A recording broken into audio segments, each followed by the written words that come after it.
Hey everyone, this podcast is part of Story Mode, the podcast network of Gamefully Unemployed. You can support us and gain access to other great exclusive podcasts at patreon.com/gamefullyunemployed. That's patreon.com/GAMEFULLY unemployed, which is spelled like it sounds.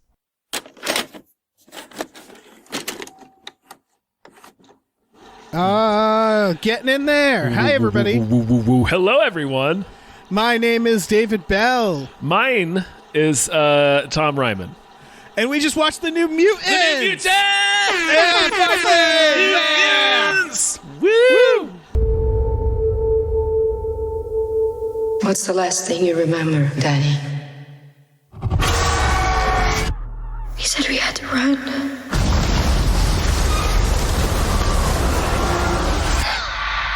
The reason you survived is because you're a very uncommon girl. You're not alone. Not anymore. Do you know what mutants are? So new. Such mutants. Oh, so fresh. Oh my gosh.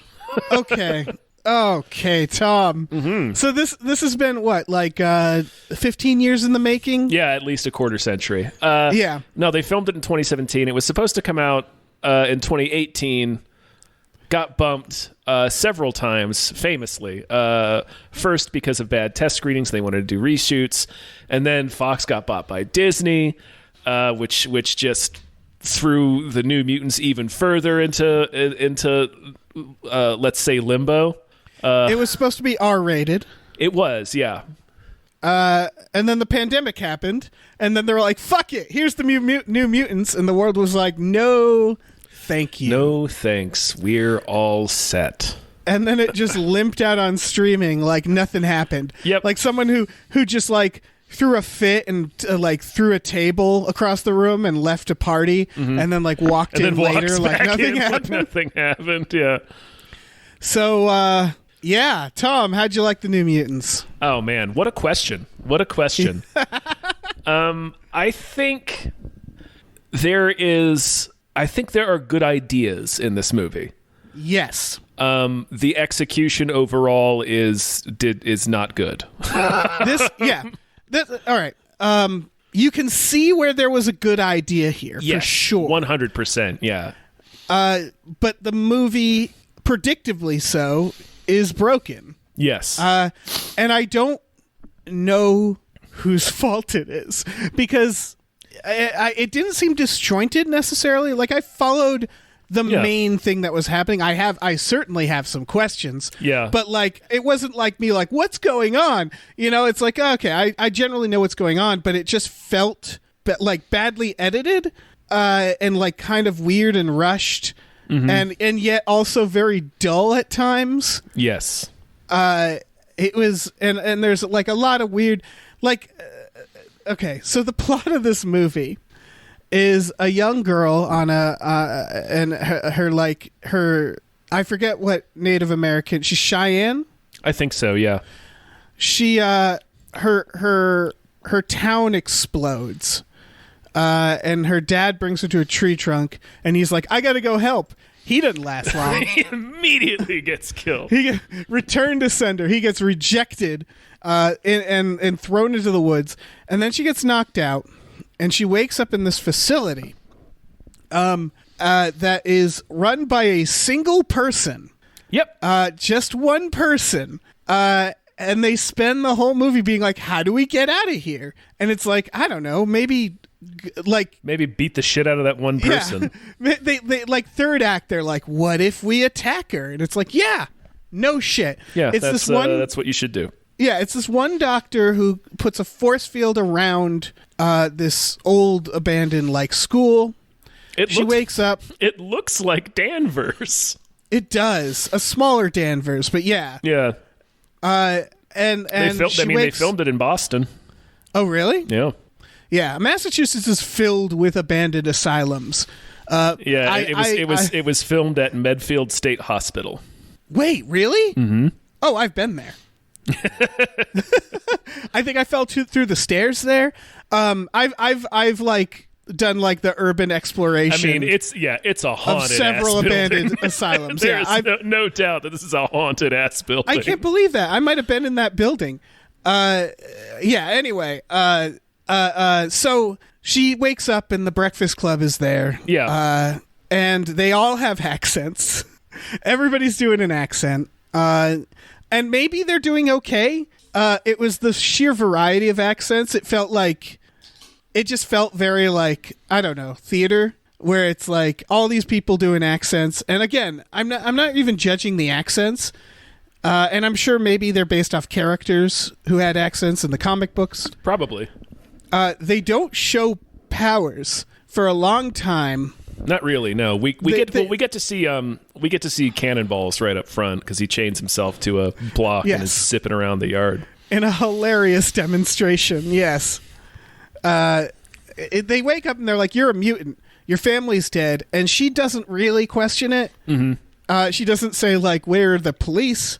How did I get here?" Yes. And then they just throw her into like, "All right, here's your new friends." And one of them is Mean. She's the mean girl with a puppet. Yep, which that's magic. I don't know. Magic puppet, I guess. Well, no. The character's name is Magic. Her name is Magic? Yes. Jesus. I have a lot of questions about they her just call her backstory. in the movie. She's just Ileana. Right. She was apparently kidnapped by Slendermen. I think that's... I'm fucking this up, I'm sure. I think that has something to do with like the Shadow King, who is an X-Men character, and maybe they were planning on introducing him. Yeah, they needed to explain that more. I think they were really hoping for a sequel. Yes. It was one of those things where like there was enough suspension of disbelief that I didn't like, it didn't like get in the way, but it was just like, what is this? What is all this? And then there's Hot Guy, literally Hot Guy. Yep. A hot Brazilian guy. Yeah, there's Werewolf Stark. And there's Stranger Things. Mm-hmm. Kentucky Stranger Things. And yeah, they're all like these broken teens who clearly like had hurt somebody. I couldn't understand how long any of them had been there because there was like scenes where they were like revealing stuff to each other. And it's like this has never come up before? Yeah, where it's like it's very, I don't think disjointed. I don't think they had been there too long. That's the impression I got. Yeah. Magic is like racist.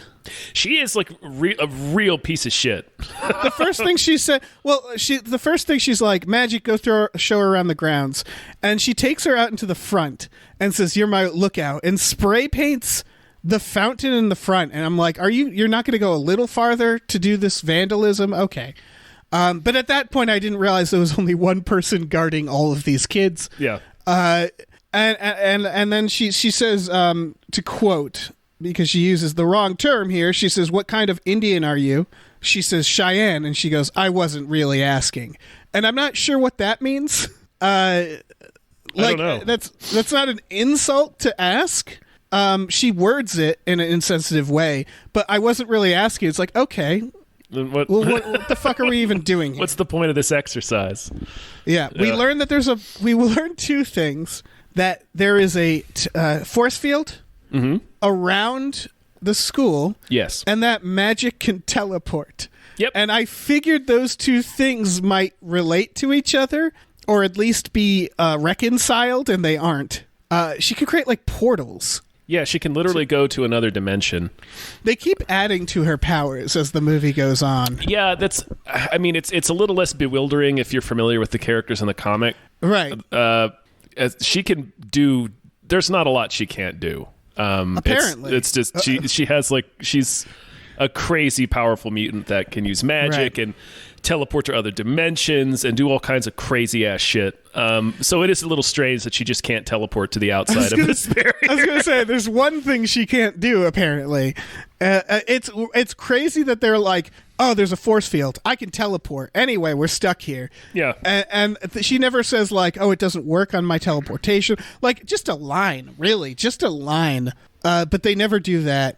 They take showers. Oh no, she tries to kill herself. Werewolf Stark talks her down. They establish a romance between those two.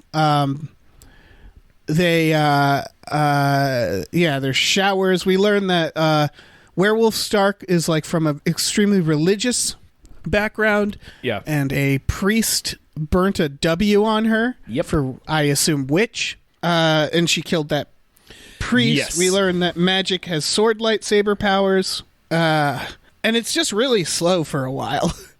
Yeah, that's kind of the bummer.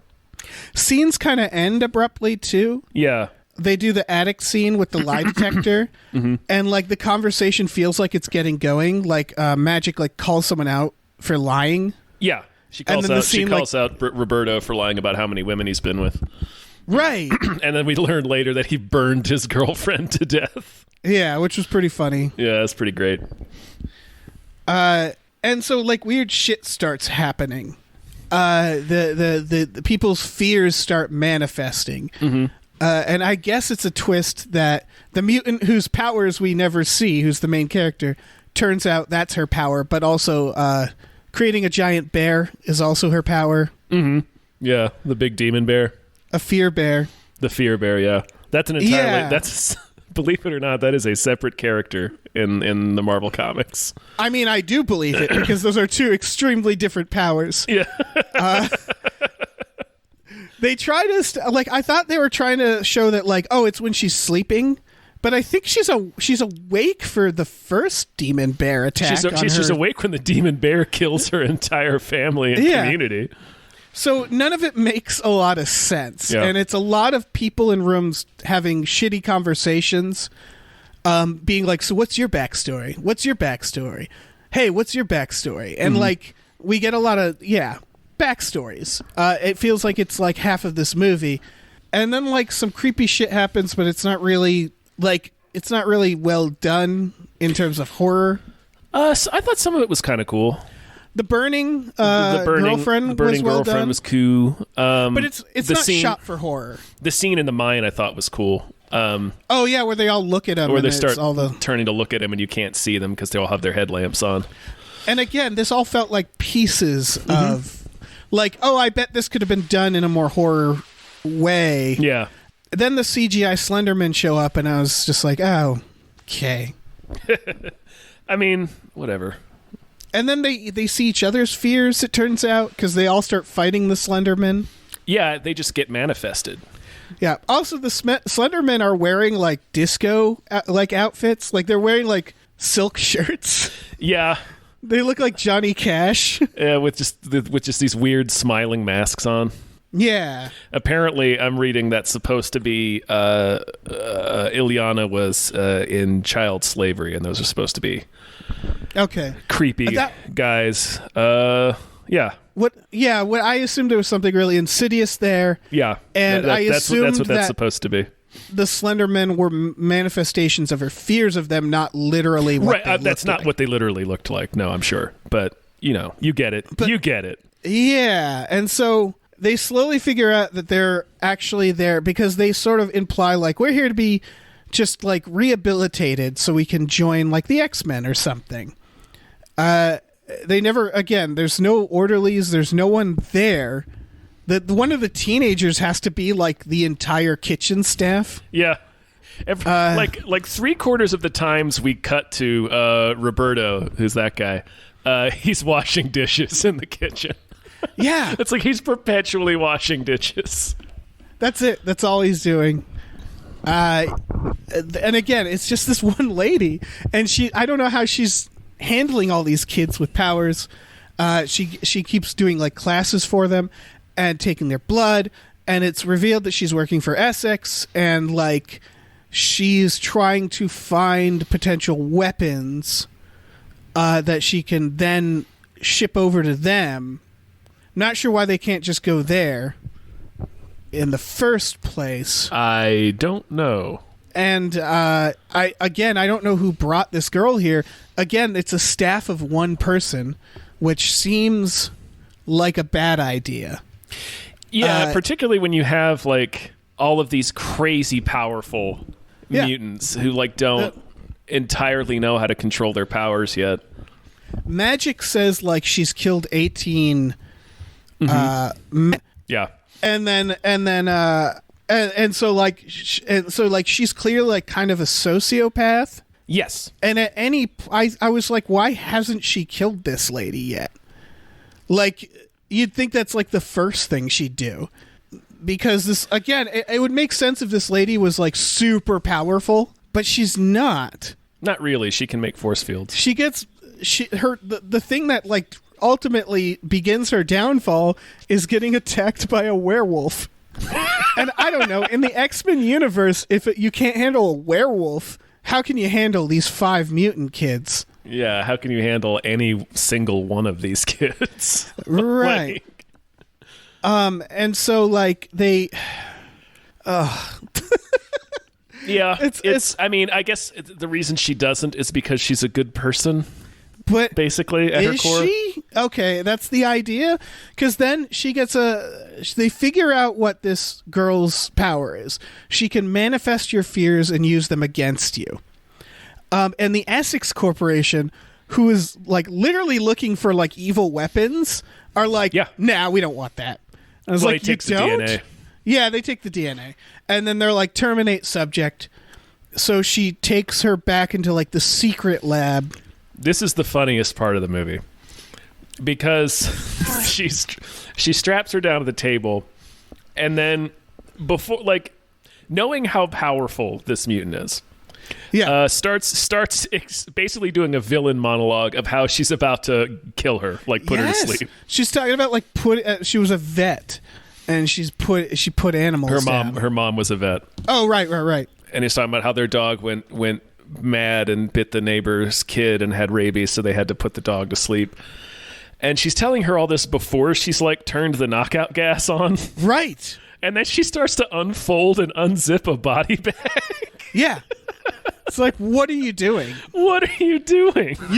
How are you so incompetent? Yeah. And surprisingly, this girl never uses the doctor's fears against her, not once. No. Not a single time. Seems like a no-brainer, but instead, Werewolf Stark, who at this point has had a romantic relationship with this girl, is like scared for her. She uses her werewolf nose to smell her out. Goes through the vents. They more than established the vents. Yeah. And she just jumps down on her. She just falls out of the ceiling on her and just starts ripping her face up. Yeah. And it's like, oh. She gets fucked up by this little werewolf. Yeah, it's pretty funny. And then she like limps off or something. I forget what happens to the doctor. She limps off. Yeah. And so then she brings her back. She gets knocked out twice, which felt inefficient. Because then they confront the doctor. They all are like, she's actually gonna kill us. And that's when they're like, oh, let's kill her. And it's like, yeah no shit. So they finally like confront the doctor, and then she puts them all in force fields, and starts monologuing there, and starts like suffocating our main character. Yes. Yeah. And the main character passes out, and that creates the rage bear. And they like really sweatily explain it, where they're like, you see, the bear is her worst fear. And yeah, it doesn't make any sense. It doesn't make any sense because until this moment they were like, she manifests other people's fears. Also, they had to fight Slenderman for a while. Mm-hmm. Which again, I'm confused about. Yeah, I'm very confused about like because she's awake for the Slenderman, right? She doesn't have to be asleep. Yeah, I guess not. Because she's not asleep in the beginning when the bear kills her reservation. But like, I feel like at one point in the script she was supposed to be asleep for it.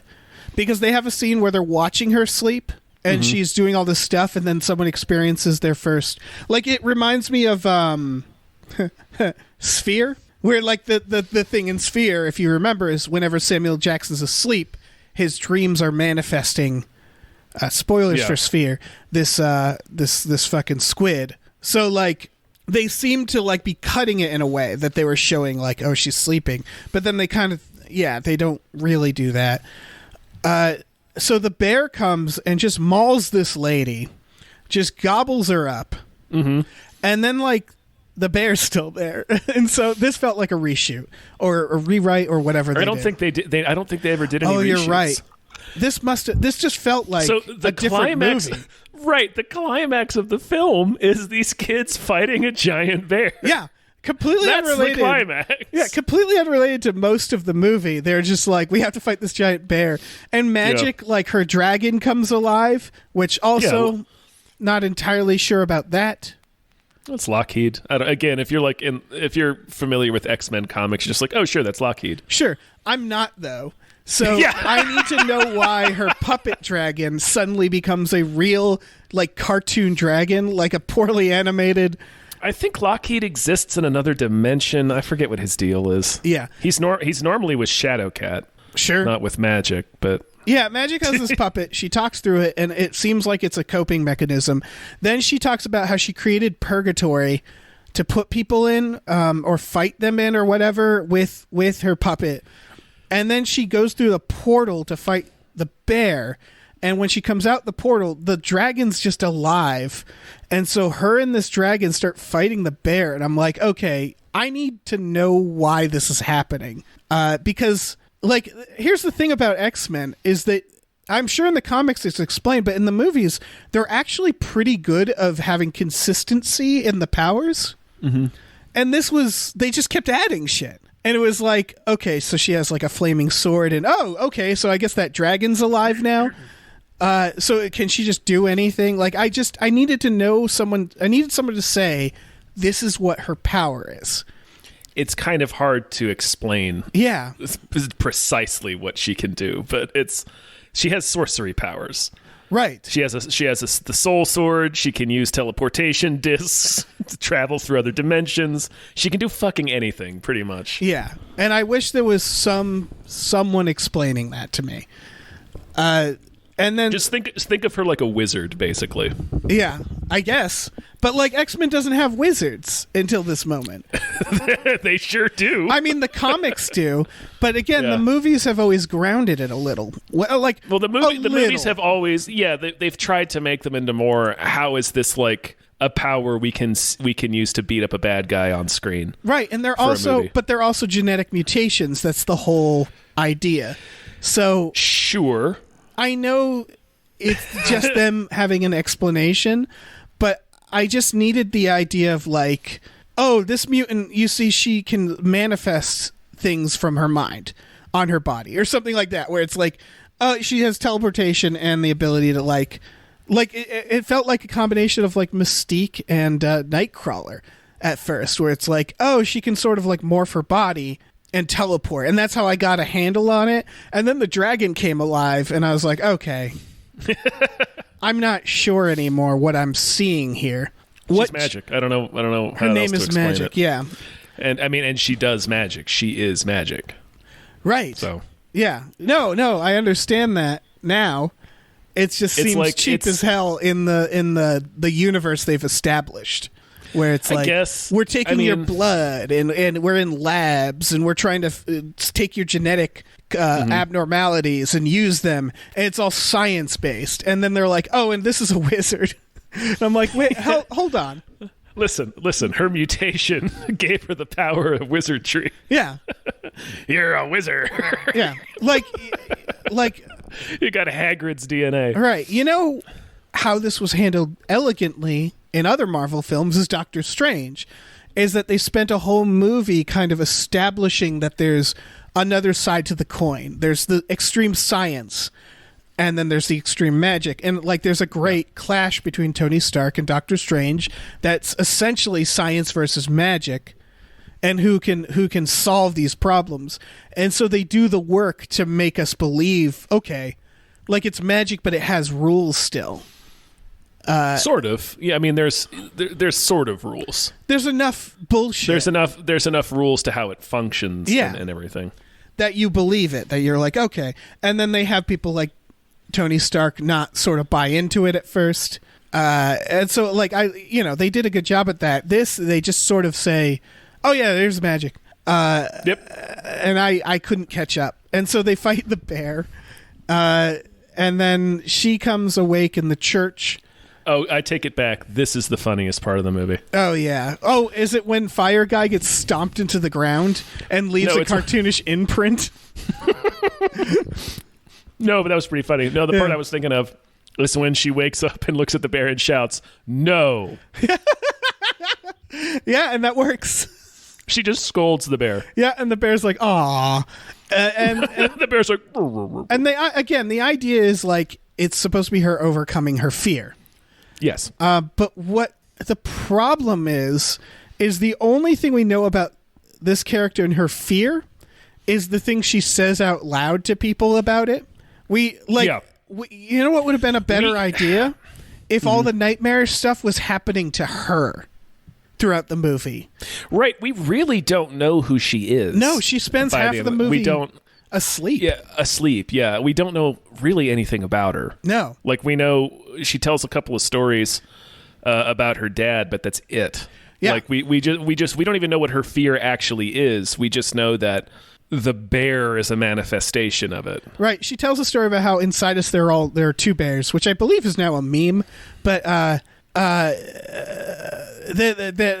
two wolves or whatever, it doesn't matter. And one bear is like your goodness and the other is your fear, and the one that you feed is the one that has the most control or whatever. Yeah, there are many different versions of that same saying, but the idea is the same. It's just you're at war with yourself constantly. Right. And her dad the part told of yourself her that this. wins is the part that you feed. Yeah. And her dad told her this early, and it seems like a positive thing her dad told her, and the bear represents not being afraid. And then at the end there's a giant bear and they're like, it's her fear. And I'm like, what? Midway through, she tells a story about the necklace that she's wearing. Right. And how it's a different story about a bear that her dad told her. Her dad really liked to use bears as parables, I guess. Yeah, if I'm using that word correctly. Her dad was really into bears. He says something like, she was really afraid of the dark, and he basically told it's the two bears thing still, but he's like, specifically in that story when she's talking about getting the necklace, the bear starts small and gets bigger over time. Gets bigger as you get older, yeah. And he made her that necklace of a small bear to remind her that the bear started out tiny when she wasn't afraid of anything, and it's sort of supposed to be like a talisman for her when she gets scared. But yeah, that's literally all we know. Like, all we know about her fear is that she was afraid of the dark as a child. Right. I would also argue that the bear starts big and gets smaller as you get older, but maybe that's just me. I think it goes small, big, small. Small, big, small. I could see that. Yeah, because when you're because when you're a kid, you're scared of some stupid shit like goblins. Right. And that's stuff. what I mean. Big. It starts big because you're afraid of everything. Yeah. It gets smaller because you've learned to do drugs and not care. And you've learned like mummies aren't real. Yeah, and then big again when you realize all the other things that happen in the world. When like mortgages and bankruptcy and poverty and cancer and stuff, you start to realize, oh, those are things that are probably going to happen to me. And then I think small again when you're like one of those like crushingly old people who just doesn't care. Mm-hmm. Who just walks through traffic because it's like, fuck you all. But maybe, I don't know. The point is that I don't think the bear, the size of the bear is 1-to-1 with aging. But yeah, all we know is these bear fucking stories. Analogies, and then the bear shows up and it's big. And like, again, like... big is it's a bear is Titanic. Yeah. And again, This is a monstrous bear. They didn't establish that this character is grappling with her fear. She just talks about fear a lot. But never, and she keeps having nightmares about the night her dad died, and that's pretty much it. Right, and that's understandable. You know, you would have nightmares about your family dying right after it happened. So she doesn't seem to have a fundamental problem with fear, and they don't show her getting terrorized by like things that she's manifesting. I think the idea here is that because everybody, like the two bears thing is kind of like the point of the movie. Like every character in the movie is wrestling with some amount of guilt or shame, right, over their powers or over just what happened to them. Like Ileana feels shameful of having been a child slave. Right. But everybody else, like Stranger Things, what was his name? Sam. Yeah, he killed his father. He killed his dad and most of his dad's crew because he accidentally collapsed their coal mine. Roberto set his girlfriend on fire. Wolfsbane, what's her name? Rain. She got Stark. Religious shamed. She's devoutly religious, and she went to the priest for help, and he branded her. Yeah. So she killed him. Yeah. As you do. Yeah. Also, he just had a W brand. Oh, yeah. That's all priests have that, man. What if, You never know when a witch is going to show up. That's true. Yeah. That's like, it's usually like in the attics covered in dust because they haven't used it in a while. One. Yep. He just had one. Oh, shit. This is a dumb movie. And then obviously the main character, Danny, feels shame and guilt because I think deep down she knows she was responsible for what attacked her reservation and killed everybody.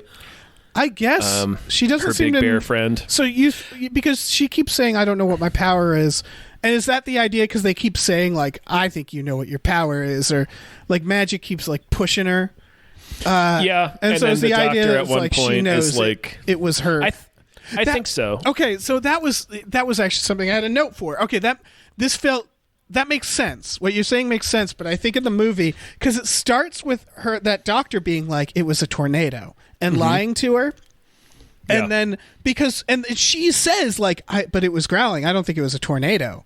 And then later, she's like, the doctor's like, it wasn't a tornado. And it's like, you're the one who said it was a tornado, not her. She put that shit in my mind. Yeah, she was the one who was saying, like, I don't think it was a tornado. So that seemed like, I don't know, missing scenes or something. Because, like, it was literally the doctor. I thought the idea was they knew that it was what her powers were. Or they caused, or I thought it was like, they killed her village or something.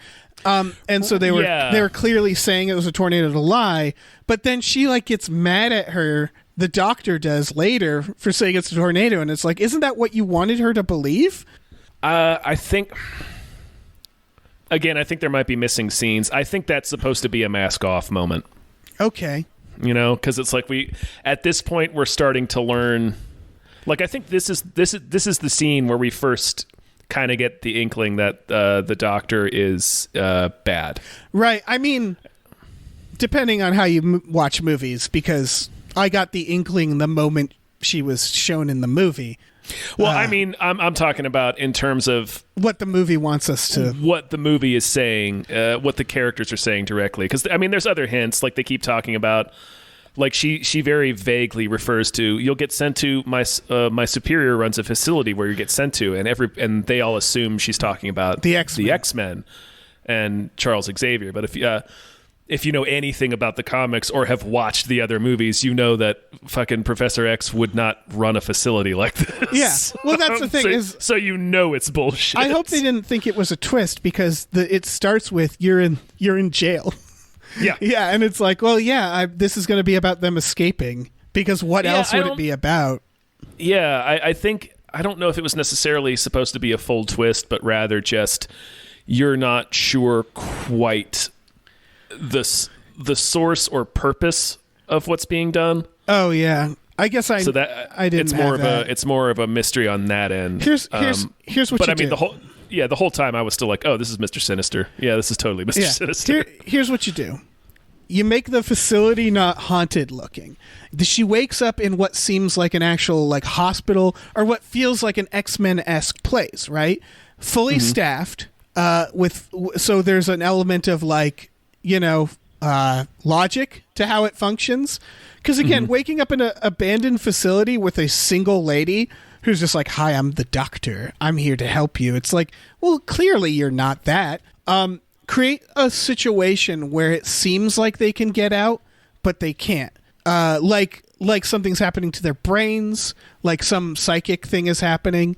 Create a friendly environment. So it seems like we're actually watching a movie about these characters in a facility that wants to help them. Because not for a second did I believe that this facility was there for their own good, you know? Oh, hell no. Hell no. They didn't really do a good job at that. It was so shady. Nobody ever says, hey, what's with the fact that you're the only employee here? No one says that. How did she get there? Did that woman... Did Essex pick her up and just drop her off there? I guess that has to be I it, assume right? so, yeah. Yeah. I mean, yeah. Yeah. I guess it would have been better to do it that way. Yeah. I guess the only argument you can make is that what Mr. Sinister Essex, his name is Dr. Nathaniel Essex, Right. What he's doing is super illegal. So I Right. guess he just has one mutant running But this facility you know to what- keep a low profile. You know what would have been a cool twist? Like the reveal that it is still just one mutant and everything else is an illusion. Or something like that. If there Right, was, like, yeah, that would have been cool. If Yeah. there was like nice orderlies that it was like, you can talk to me, and they like trusted, and then it's revealed, no, it's all one. This is how this person monitors everybody. Like it's all one person or something like that. There's creative ways to do that. That isn't this haunting facility with a force field around it, run by a single lady who is sketchy as shit. And like they drug her, and it's like, why didn't they do that before? They check their. I love when they're being attacked by Slendermen, and one of them's like, "Hold on, I'm going to check my files." It's like, okay, this seems Yeah, abrupt. She looks at her file. Yeah, that And is it's true. like this feels like there's more pressing matters, but the plot needed her to do that so she could say, "Oh, it's Essex," actually. Mm-hmm. It's just a I don't know, messy man. ass film. It is a messy ass film. There's good ideas in it. There's good ideas in it, and that's the thing is, and I can't stress this enough. It's also dull. It is. It really is, and that's a shame. Like there's a couple of good horror ideas in it. And I was like, oh, this is an interesting. This is an interesting idea to do an X-Men movie. Right. And I thought. I mean, I liked the cast. Yeah, it's a fucking bunch of people who are going on to have tremendous careers. Yeah. You know? But yeah, man, it's very slow. It's also confusing. Why does her... Not super confusing. Well, like, it's the little things. Like, why does her fear power manifest magic in the pool? Like, how sentient is her fear powers? Right, that's a weird thing. Yeah. Oh, that's I know why. Okay. I know why. It does the character Danny's power can manifest both what you want and what you're afraid of. Okay. They should have said that, but yeah. Yeah, her character's called Mirage, I think, in the Okay. comics. It's really it's that they take for Right, granted. yeah, they really don't explain that. No. They lean entirely on she can manifest your fears. They don't explain any powers, and like the other X-Men don't necessarily do that either. But like, for example, it's like, oh, here's Storm, and then she makes a tornado, and it's like, got it. Like Storm, got it. The weather control, got it. And it's like nice and simple. Cyclops, yep, Yeah. I'm right in there. Yeah. I got you. Like, okay, it's weird that genetic mutation makes laser eyes, but I understand what they I mean, can who gives do. a fuck? Yeah, like It's understanding what the powers are, which they don't explain, and so like some of the powers are straightforward. It's like, oh, you're a werewolf, got it. Yeah, in this movie, really, it's Ileana and Danny's powers that kind of needed some explanation. Yes, yeah, and I get that the movie's plot is essentially figuring out what Danny's power is, or rather, like realizing what Danny's power is. right. But by the end, So I'm still not sure what the power is. No, I'm sure what the power is. They just didn't explain that she can also manifest like things that you want. Yeah. No, Like- they like just say your wishes or whatever. Yeah, they just say she manifests your worst fears. They just say fear and that- bear, fear and bear. and bear and giant demon Do you bear. think was that like the character is called Demon Bear Yeah. in the comics? was it like a brain typo where she meant to say like do a fear and then it was a bear instead? Mm-hmm. And there's like, oops, that was supposed to be fear, but it's bear. So I But can you do know fear what? and bear. We devoted 25 pages in to this bear fight. So Yeah. not going back. Yeah, the bear fight isn't well done. No, it could have been. It could have been, but it still wouldn't have been good in the movie. The Slender Men, I don't think, are very good either. A lot of the like superpower scenes felt shot bad. I liked both times we get to see Cannonball do his thing. Yeah, that wasn't bad. I thought it was very funny the first time we see him whizzing around in a circle. Oh yeah, no, I was talking about like when he zooms down the hallway through the Slenderman and they're just in pieces. Yeah, that was cool. I thought that was dope. And then when he knocks the Demon Bear's tooth out. Right. They kind of do this thing with the Slenderman where they can't decide if they're going to be a horror movie or they're going to be faceless henchmen. Like it felt like, and I don't want to put this on the director and writer, felt like the studio might have been like, yeah, but they got to like fight people, right? And it's like, I guess the smiling guys can like suddenly multiply and they have to like fight them. And it's like, I don't know, maybe her fear can manifest as a giant fucking bear and then they fight. Like, it felt like it was some sort of conversation where it's like, I want to do like a creepy atmospheric horror movie that focuses on relationships and like character. And they were like, yeah, but they got to like fight things. And it was like, oh, okay. I guess they'll fight stuff too. All they really had to do was have a fight between them and the Doctor at the end. We didn't need a bear. Yeah, we didn't need a bear. Make the Doctor more powerful. She could fuck some shit up just by doing the force field stuff. Yeah, that's true. She could have done enough there.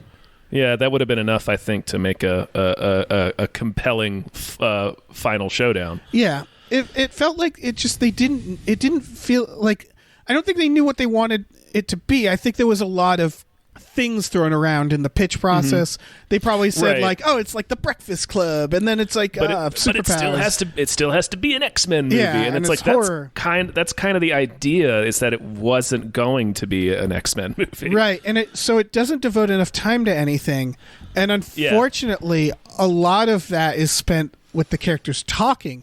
But since the characters aren't fleshed out enough, you don't care. Like, I didn't really care when they're playing truth with the lie detector, because every conversation boiled down to what's your origin? What's your backstory? Yeah.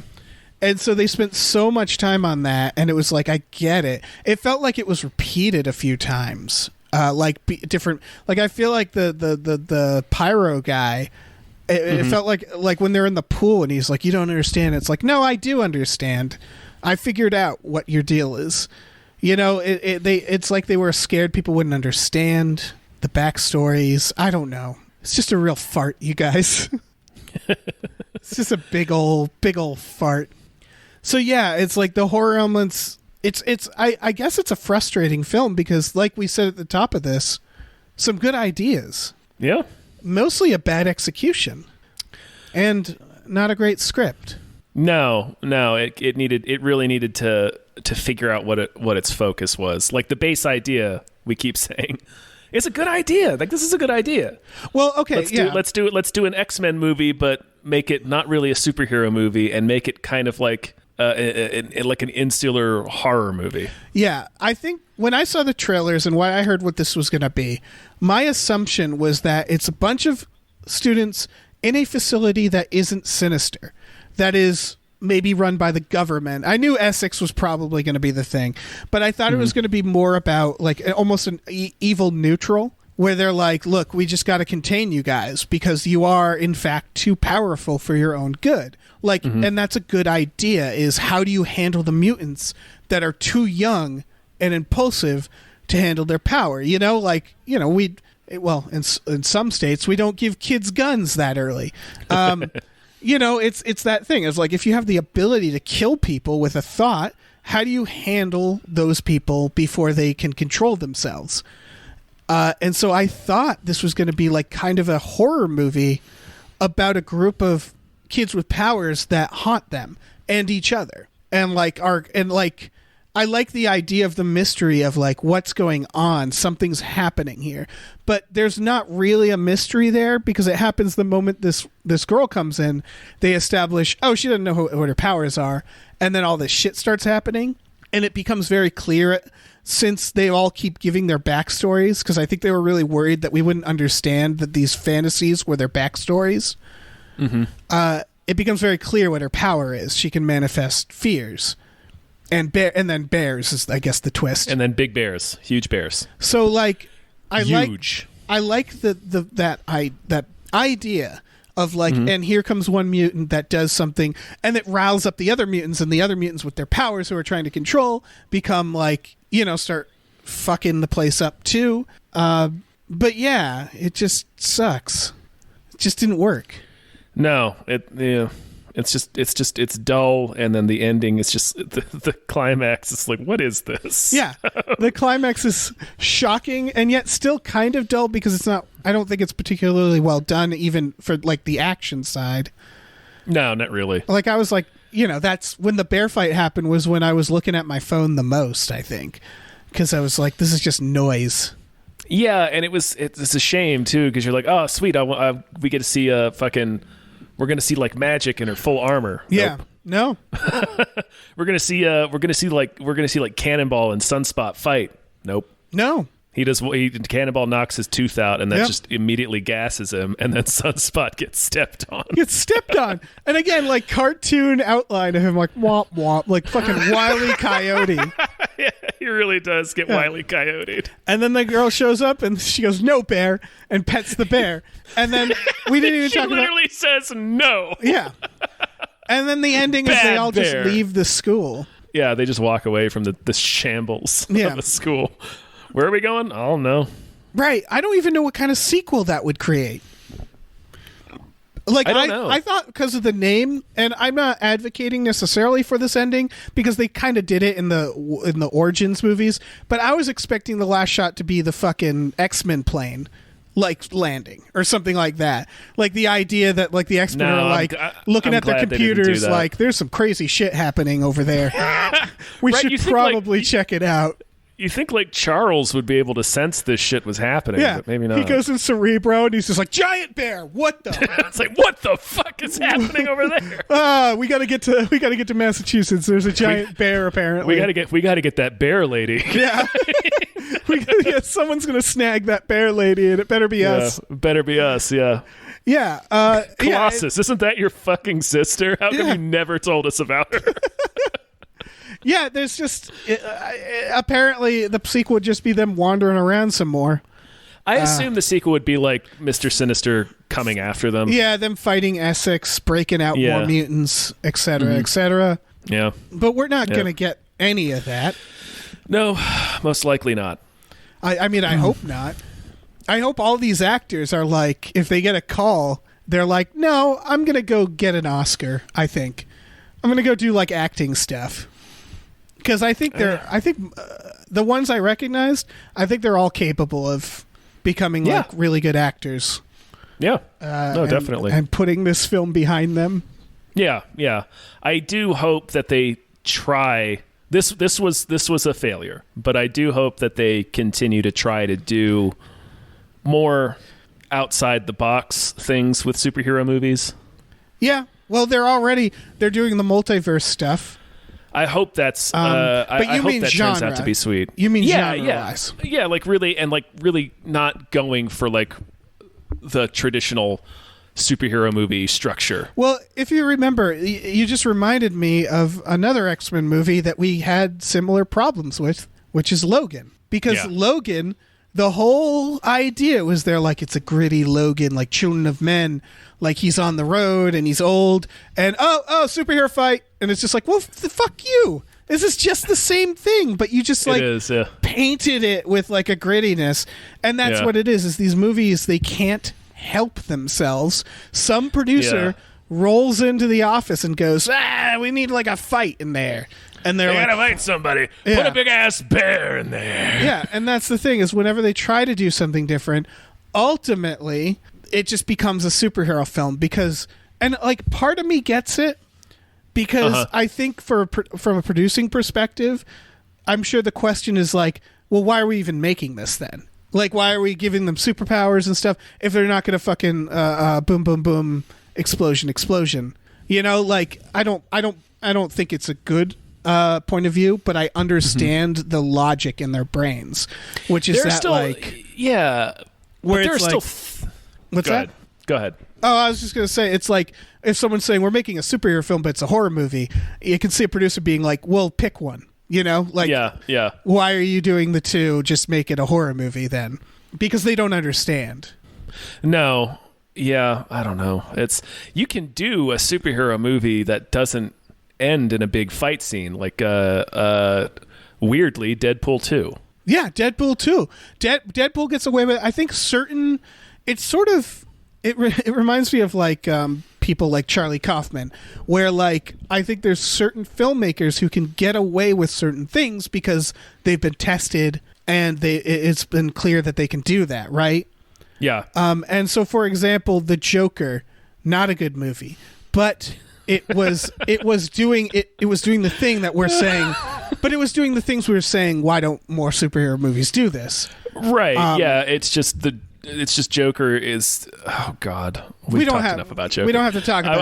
I was laughing. Just one of my favorite memes. It's just the screenshot of Joaquin Phoenix in that movie where he's like smoking a cigarette in in his social worker's office, and then somebody adds the caption, "I am going to become the Joker." Beautiful. What a stupid movie. What a stupid movie. But it at least did the thing we're talking about. Of course it does. Yeah. He just did Taxi Driver, but yeah, and it's not a good without version without any of the awareness that Taxi Driver has. Unself-aware Taxi Driver. Yeah. And it doesn't understand the Joker, it seems like. But again, that's going through the movie, the broad idea of the movie. It's like, correct, yeah. And so like it's weird, and that movie made all the money. So it's weird how they didn't think of this. But I also think there's something with Disney and Marvel where they're like, look, fuck all that. We're just making blockbusters. Like we're not trying to do the like art house superhero film. We have no interest in that. At least that's what I assume with them, is that they're just, I think the way they do different is they do like multiverse stuff and they do weird plot stuff, but I don't think they're ever going to like really do a genre movie. I don't think they're going to allow that. I think they're going to always do something dumb, or not dumb, but do something superhero-y. And so oddly enough, DC is the people who might do this more, right? Because Joker worked out so much for them.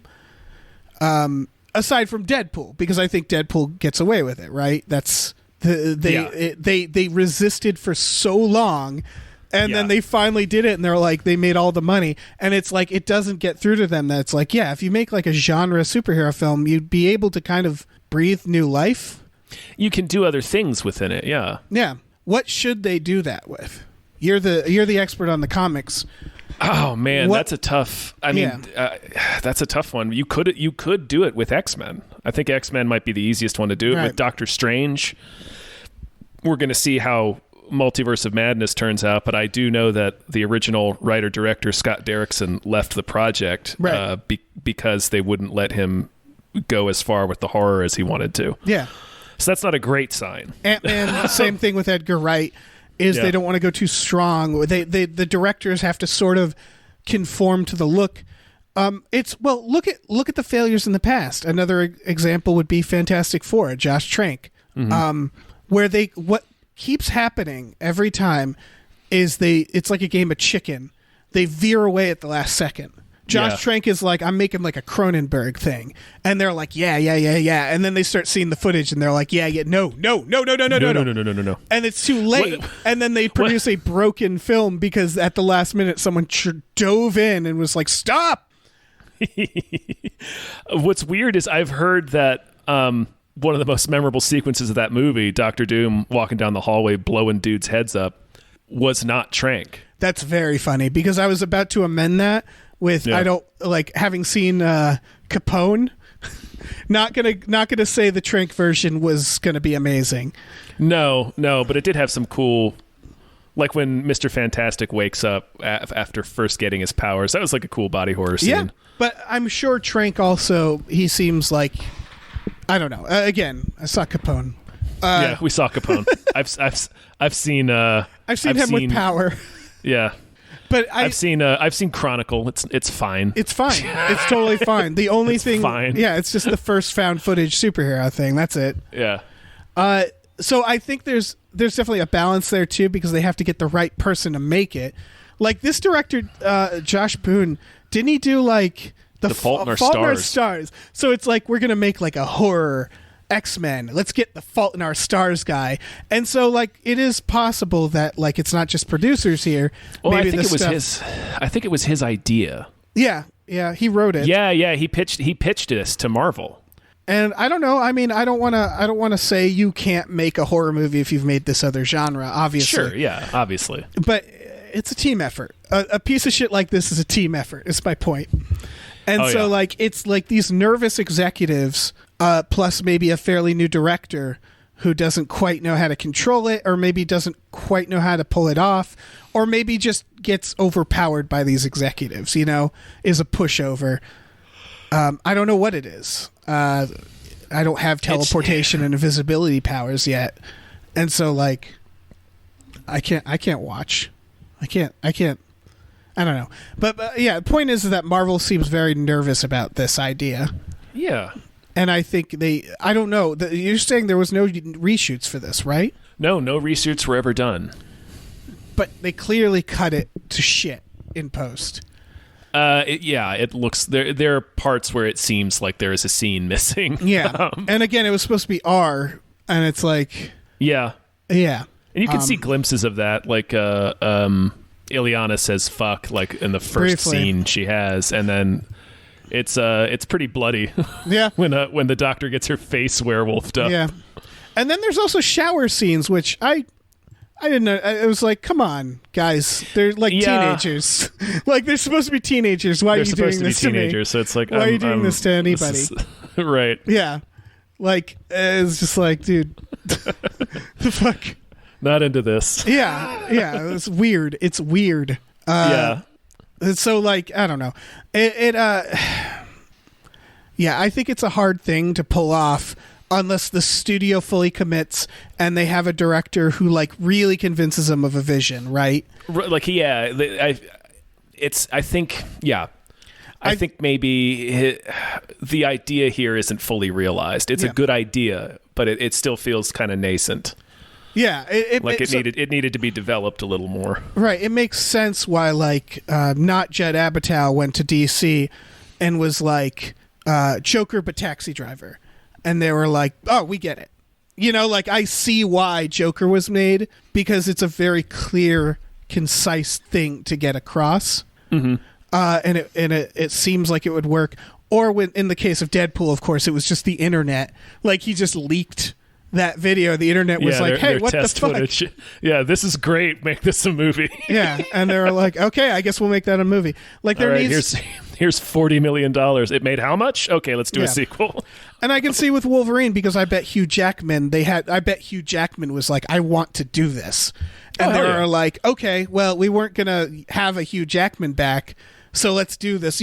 Like it always feels like there's an amount of power behind it, and like someone who's very passionate and like, already has some pull. Yeah. Because otherwise we get this where it's like they start to do it and then they get scared and then they like cut it out and they don't make it R anymore, and then it's just a fucking mess.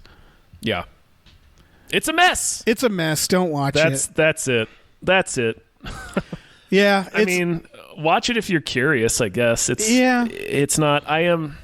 It's a bad, messy movie. I am somewhat astounded at some of the reviews I read when it was released, because a lot of people were calling it like the worst movie of the year. I'm like, I don't think that's accurate. No, people are really hard on this movie, and I would say proportional to the amount of time it took to make, it's a very bad movie. Yes. However, as just a movie, it's just dull and kind of mediocre. And not very interesting. It didn't like. It's not like. It didn't like offend my senses. Right, like X-Men Origins Wolverine is a worse film, I think. Yeah, probably. Yeah, I would say so. I would say this movie's not any worse than that movie. Yeah. I think we've talked for way, way, way too long about this movie. We've talked about this movie for almost the length of the movie. Yeah, I knew people wanted to hear our full and complete thoughts on this, though. Mm-hmm. We a lot of people were suggesting we watch this on our, and this is a good transition, Tom, on our Patreon.com Friday night movie watching. People were saying, let's watch the New Mutants, and I say no. It is not interesting. I'm sorry. It's not a fun movie to watch, no. Yeah. If you're perked up right now and you're like, what? Patreon? What? That's you. You go to patreon.com/gamefullyunemployed, and you can get for $5 a month, you can get exclusive podcasts, two a week. Tom and Jeff Watch Batman, and Fox Mulder is a Maniac. Those are two podcasts we do exclusive on our Patreon. And for $10, you can watch movies with us every Friday. There's a Discord, there's like a community, and then there's tiers above that where you can like make us watch movies that you just want us to watch, and produce podcasts, and it's great. Guys, folks, everyone. It's great. It's great. We also have a store at tpublic.com/store/gamefullyunemployed. You can get t-shirts, masks, mugs, stickers, all kinds of stuff. We just got a new Fox Mulder design. It's great. It is very, great. very, very, very funny. Check it out. And yeah, do the things. Do the Patreon. Hang out with us on Fridays. We watched the Assassin's Creed movie this last Friday, and goddamn, was that a boring movie. Yeah, not making a good case for our standards. We're like, we won't watch the New Mutants, but Assassin's Creed. We're going to watch Assassin's Creed. But I mean, then we watched the A-Team and the Losers. Yeah. So Yeah. We got to watch The Snowman. We should probably watch the to top off our Michael Fassbender shitty movies. Do you remember in the A-Team when Quentin Rampage Jackson just body slammed a man onto his head and killed him instantly? You know, folks, if you're going to do anything, rent the A-Team, fast forward to when a man gets body slammed into a shipping container and dies instantly. It's an incredible film. That like 5 seconds where a guy on a motorcycle flies like a fucking flying squirrel off the motorcycle, like a Valkyrie. He like takes out a knife. The movie makes it seem like we're about to see like a boss battle, and then he just picks the man up and body slams him to death. And those 5 seconds are so much better than the New Mutants. Yeah, really, yeah.